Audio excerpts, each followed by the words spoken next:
ইসলামের প্রত্যেকটা সুন্নাহ আপনি বুঝেন আর না বুঝেন, আল্লাহর পক্ষ থেকে আমার আপনার জন্য রহমত এবং নিয়ামত। পশ্চিমা যুবকেরা যখন এটা বুঝতেছে, তারা ইসলামের দিকে ঝুঁকতেছে, আর আমাদের যুবকেরা ইসলাম না বুঝে ওই তাদের ডাস্টবিনে নিক্ষিপ্ত ময়লা আবর্জনায় নিক্ষিপ্ত তন্ত্র মন্ত্র আমার দেশের যুবকরা ফলো করতেছে। আর তাদের দেশের যুবকেরা, আমি প্রায় জার্মানের একটা পরিসংখ্যানের কথা বলি, আমাদের বাংলাদেশের জাতীয় মিডিয়াগুলোতে তা প্রকাশ করা হয়েছে। জার্মানির বিশ্লেষকরা তাদের ভাষায় তারা আশঙ্কা করতেছে আগামী ৩৫ বছর পরে জার্মানের সংখ্যাগরিষ্ঠ হয়ে যাবে মুসলমান। এইভাবে প্রতিনিয়ত জার্মান এবং ফ্রান্সে যুবকেরা ইসলাম গ্রহণ করতেছে, অথচ পৃথিবীর দুটো রাষ্ট্র সবচাইতে বেশি মুসলিম বিদ্বেষ লালন করে। ফ্রান্সের কথা, ফ্রান্স তার রাষ্ট্রীয় ভবনে আল্লাহর নবীকে নিয়ে কার্টুন ছাপিয়ে দিনের পর দিন টানিয়ে রেখেছিল। পৃথিবীর যেখানেই যে ইসলামের বিরুদ্ধে দাঁড়িয়ে যায়, সেখানে ফ্রান্স এবং জার্মান থেকে অর্থায়ন করা হয়। আপনাদের মনে থাকার কথা, ফ্রান্সের প্রেসিডেন্ট ম্যাক্রো আসছিলেন বাংলাদেশে কয়েক ঘন্টার সফরে, যেন যার একটা মিনিট অনেক দামি। সে কোথায় চলে গেছে? ধানমন্ডিতে এক বাদকের বাসায়, নর্তকের বাসায়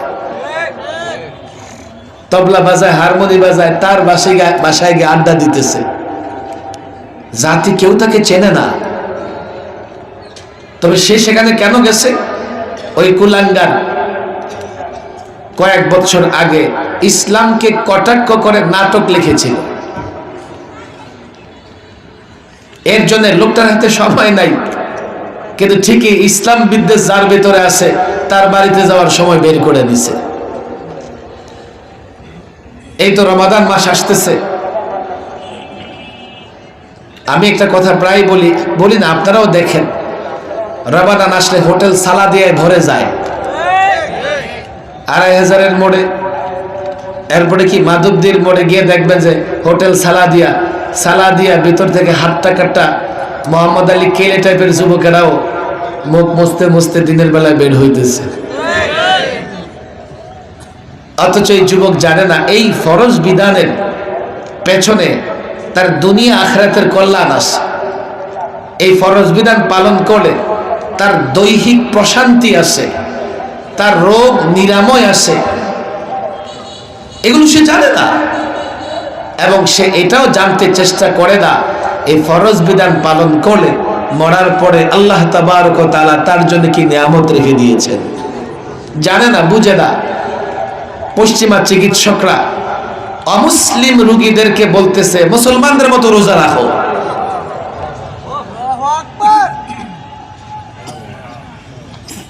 ডক্টর মাহমুদ চুগতাই হাকিম ছিলেন, আমাদের আলেমদের কাছে এই বইটা আছে, সুন্নাত এবং সায়েন্সের উপরে 11 খণ্ডের কিতাব লিখে ফেলছেন।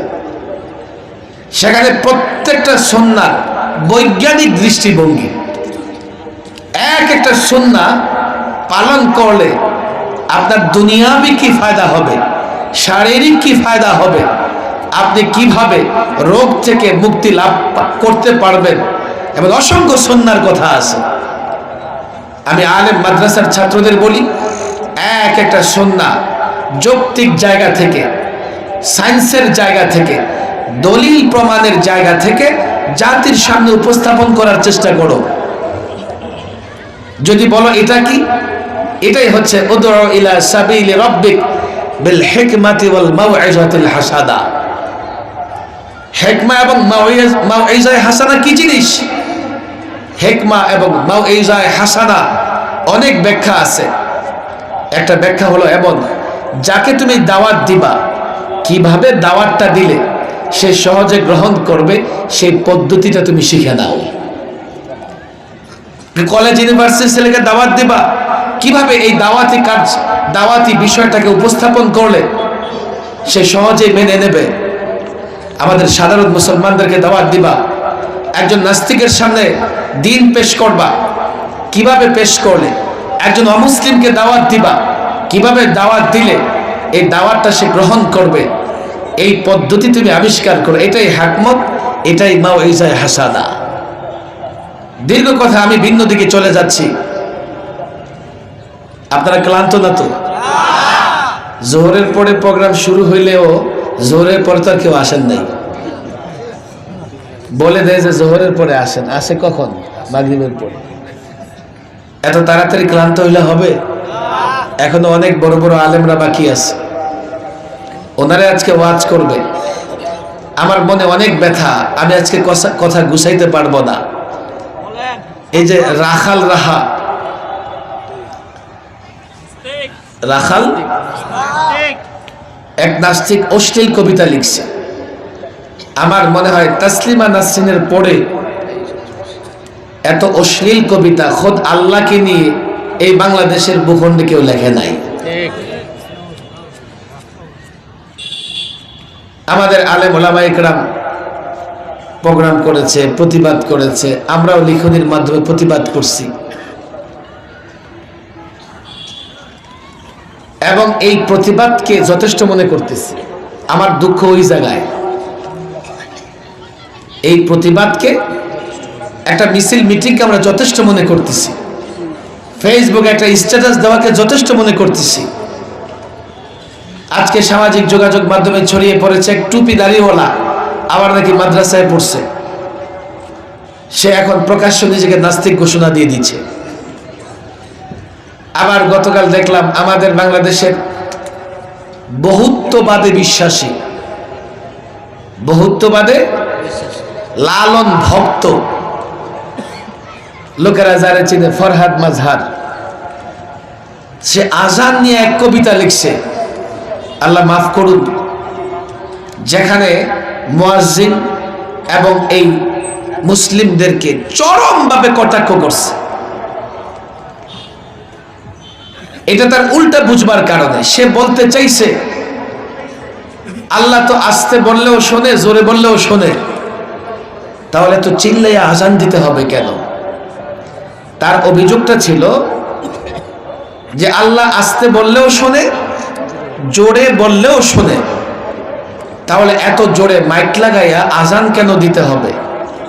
তার এই অভিযোগটা সে এমনভাবে কবিতায় এটাকে উপস্থাপন করেছে, সেক্ষেত্রে আজান, মুয়াজ্জিন, ইমাম, মুসলমান সবাইকে নিয়ে চরমভাবে কটাক্ষ করেছে, কটূক্তি করেছে।